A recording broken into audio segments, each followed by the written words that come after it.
ಬಾಬು ಬಗ್ಗೆ ಎಲ್ಲಿಂದ ಹೇಳೋದು? ಮನೇಲಿ ನೋಡಿದ್ದೀವಿ, ಸಿನಿಮಾದಲ್ಲಿ ಕೆಲಸಗಳನ್ನ ನೋಡಿದ್ದೀವಿ.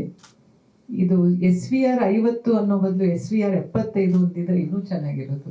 ಯಾಕಂದ್ರೆ ಅವರ ಬಾಲ್ಯ ನಟನ ಜೀವನದಿಂದ ಶುರುವಾಗಿದ್ದ ಅವರ ಪಯಣ ಇವತ್ತು ಹಲವಾರು ಏಳು ಬೀಳುಗಳದು ನಿರಂತರ ಅವರು ಆಲ್ವೇಸ್ ಥಿಂಕ್ ಬಿಗ್ ಅನ್ನೋ ಒಂದು ಇದರಲ್ಲೇ ನಡ್ಕೊಂಡು ಬಂದಿರೋದು. ನಮ್ಮ ತಂದೆ ಚಿಕ್ಕದಾಗಿ ಚೊಕ್ಕವಾಗಿ ಒಂದು ಸಬ್ಸಿಡಿ ಇರಲಿ, ಒಂದು ಮೈಸೂರಿನಲ್ಲೇ ಉದ್ಯಮನ ಇರಬೇಕು, ಮೈಸೂರಿನ ಕಲಾವಿದರನ್ನ ಉಳಿಸ್ಕೊಂಡು ಅಲ್ಲೇ ಮಾಡಬೇಕು ಚಿತ್ರಗಳನ್ನ ಅಂತ ಮಾಡೋ ಟೈಮಲ್ಲಿ ಮನೇಲಿ ಗಲಾಟೆ ಮಾಡಿಕೊಂಡು ನಾನು ಮಾಡಿದ್ರೆ ದೊಡ್ಡ ಚಿತ್ರನೇ ಮಾಡೋದು ಅಂತ ಹೇಳಿ ಮನೆಯಿಂದ ಹೋಗ್ತಿದ್ದ ದೃಶ್ಯ ಇನ್ನೂ ನನ್ನಲ್ಲಿ ಕಣ್ಣಲ್ಲಿ ಕಟ್ಟಿದೆ. ಅವತ್ತು ಹೋಗಿ ಅವರು ನಾಗರಹೊಳೆ ಚಿತ್ರ ಮಾಡಿದ್ರು.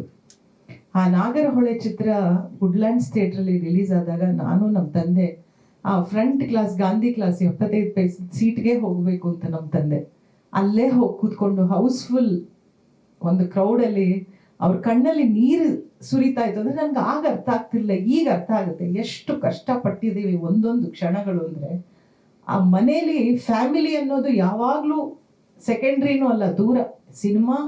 ಸಿನಿಮಾ ಲೋಕ, ನಮ್ಮ ಜನ, ಕರ್ನಾಟಕ ಜನತೆ, ನಾನು ಏನು ಮಾಡಬೇಕು ಅನ್ನೋ ನಿಟ್ಟಿನಲ್ಲೇ ಇಷ್ಟು ದಿವಸ ಅವರು ಮುಂದುವರಿಸ್ಕೊಂಡಿದ್ದಾರೆ.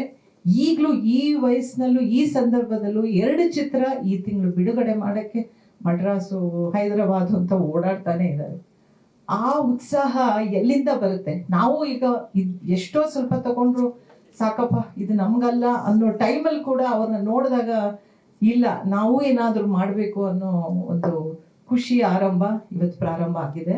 ಆ ಮಕ್ಕಳು ಮತ್ತೆ ಆ ಪ್ರಾಣಿಗಳನ್ನ ಕರ್ಕೊಂಡು ಬಾಬು ನಾಗರಹೊಳೆ ಅಂತ ಮುತ್ತೋಡಿ ಅಂತ ಫಾರೆಸ್ಟ್ ಅಲ್ಲಿ ಕರ್ಕೊಂಡು ಹೋಗ್ತಿದ್ರೆ ಅವರು ಲೀಡ್ರು ಹುಮ್ಮಸ್ಸಿಂದ ಹೋಗ್ತಿದ್ರೆ. ಈಗಿನ ಯಾವ ಒಂದು ಏನೂ ಫೆಸಿಲಿಟಿ ಇಲ್ಲದೆ ಇರೋ ಟೈಮಲ್ಲಿ ಎಂತೆಂಥ ಸಾಹಸಗಳು. ಆ ಮುತ್ತಿನಹಾರ ಟೈಮಲ್ಲಂತೂ 2 ಸತಿ, ಒಂದ್ಸತಿ ಬರೀ ಬರಗಾಡಬೇಕು ಹೋಗಿ ಎಲ್ಲಾರನ್ನೂ ಕರ್ಕೊಂಡು ಹೋಗಿದ್ದು ಕಾಶ್ಮೀರಕ್ಕೆ, ಹೂಗಳು ಬೇಕು, ಇನ್ನೊಂದ್ಸತಿ ಕಾಶ್ಮೀರಕ್ಕೆ ಹೋಗು, ಜೈಸಲ್ಮೇರ್ಗೆ ಹೋಗು. ಆವಾಗೆಲ್ಲ ನಾನು ಪ್ರೊಡಕ್ಷನಲ್ಲಿ ಇರ್ತಿದ್ದೆ, ಕಾಸ್ಟ್ಯೂಮಲ್ಲಿ ಇರ್ತಿದ್ದೆ, ಒಂದು ಅರ್ಥ ಆಗ್ತಿರ್ಲಿಲ್ಲ. ಬಟ್ ಈಗ ನೆನ್ಸ್ಕೊಂಡು ನೋಡಿದ್ರೆ ಖಂಡಿತವಾಗ್ಲೂ ಒಂದೊಂದು ಮೈಲಿಗಲ್ಲುನೆ, ಒಂದೊಂದು ಚಿತ್ರನೂ ಮೈಲಿಗಲ್ಲುನೆ.